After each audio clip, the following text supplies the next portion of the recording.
बिस्मिल्लाहिर्रहमानिर्रहीम अस्सलामु अलैकुम अल्लाहुम्मा सल्लि अला आले मोहम्मद सल्लल्लाहु तआला अलैहि वसल्लम। वेलकम टू सियासी शतरंज। ख़वातीन और हज़रात, हम देख रहे हैं हुकूमत साजी का अमल बड़े ज़ोर और शोर से जारी है, तेज़ी से आगे बढ़ रहा है। सिंध में नए वज़ीर आला मुराद अली शाह साहब ने भी हलफ उठा लिया है। दिखने में कुछ ऐसा लग रहा था कि MQM के हाथों से पीपल्स पार्टी हलफ उठा रही हो। यह भी हमें मालूम है कि नून लीग ने टास्क दिया है कि MQM को मनाया जाए कि सदारती इलेक्शन में पीपल्स पार्टी के ही कैंडिडेट यानी आसिफ अली जरदारी को वोट देना है। अभी तक वो राजी नहीं हुए हैं। मुलाकात मुतवक्के है अगले 48 घंटों में इस टॉपिक के ऊपर। लेकिन एट द सेम टाइम हम देख रहे हैं कि सिंध के अंदर वही वजीर आला आया है तीसरी बार। तो सवाल तो बनता है कि क्या पीपल्स पार्टी के पास कोई और कैंडिडेट नहीं है चीफ मिनिस्टर के लिए?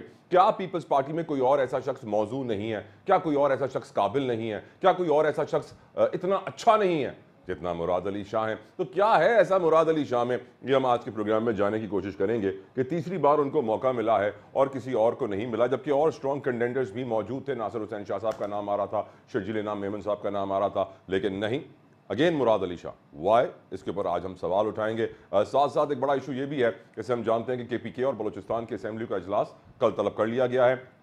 कौमी असेंबली का इजलास जानते हैं सदर ने पहली समरी रिजेक्ट कर दी थी। अब निगरा वजीर आजम अनवारुल्लाह काकड़ साहब ने दोबारा उन्हें एडवाइस भेजी है कि वो इजलास बुलाएं, क्योंकि हम जानते हैं कि आज बिलावल भुट्टो जरदारी साहब ने भी जो गुफ्तगू की है उसमें वाजे कर दिया है कि दो बड़े मुकदमात बनते हैं सदर मुमलिकत डॉक्टर आरिफ अलवी पर, जिनके अब कुछ 7-8 दिन ही बाकी रह गए हैं। बताया जा रहा है अगले महीने 8 मार्च को सदारती इंतखाब होगा, तो आखिरी 8 दिन रह गए हैं, तो इसलिए अब उनको बहुत ज़्यादा धमकियां सुनने को मिल रही है। बिलावल भुट्टो जरदारी साहब ने कहा कि उनके ऊपर 2 मुकदमात बनते हैं और उन्हें बहुत सारी कानूनी मसाइल का आने वाले वक्त में सामना करना पड़ेगा। वो 2 मुकदमात कौन से थे? ऑफकोर्स जो पहला मुकदमा है कि जब असेंबलियां तहलील की गई थी वोट ऑफ नो कॉन्फिडेंस के दौरान, वो बनता है पहला मुकदमा। और दूसरा मुकदमा है इजलास ना बुलाने का कौमी असेंबली का। ये 2 केसेस बिलावल भुट्टो जरदारी साहब के मुताबिक डॉक्टर आरिफ अलवी के ऊपर वाजे बन रहे हैं।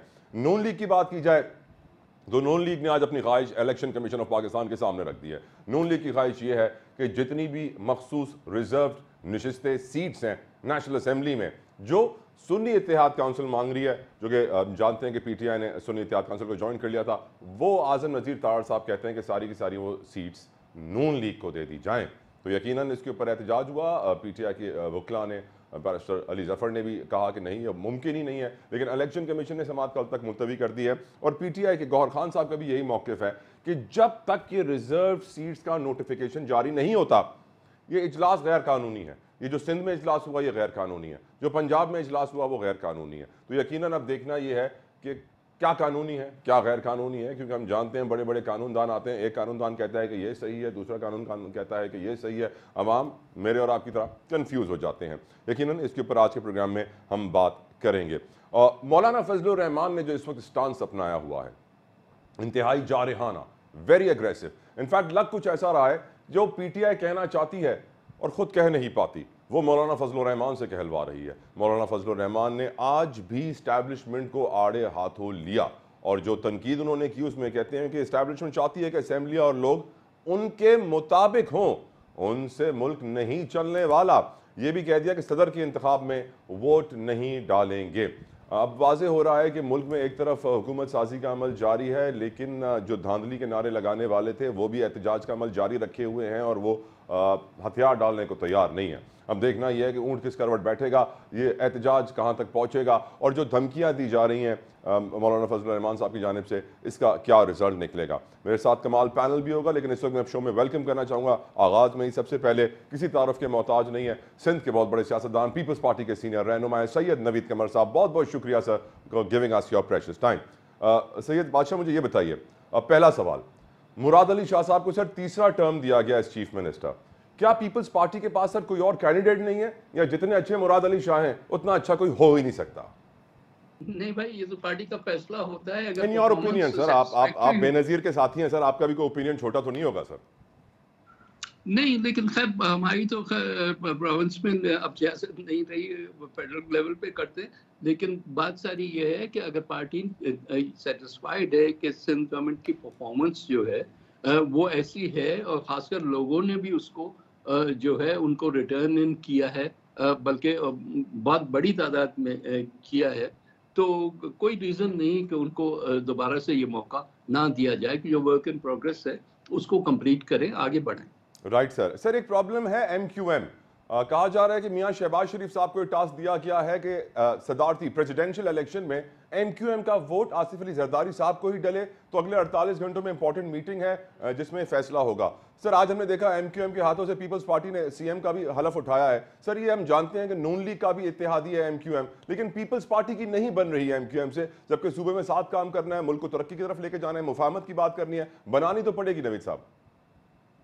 जी बनानी तो पड़ेगी और होनी भी चाहिए। सिंध असेंबली में यही दो बड़ी पार्टियां हैं और आई होप कि असेंबली में ऑपोजिशन का और गवर्नमेंट का दोनों का अपना अपना रोल होता है असेंबली में, पार्लियामेंट में। और ये जरूरी नहीं है कि सारे एलाइज हों और पीछे आगे ऑपोजिशन कोई भी ना हो।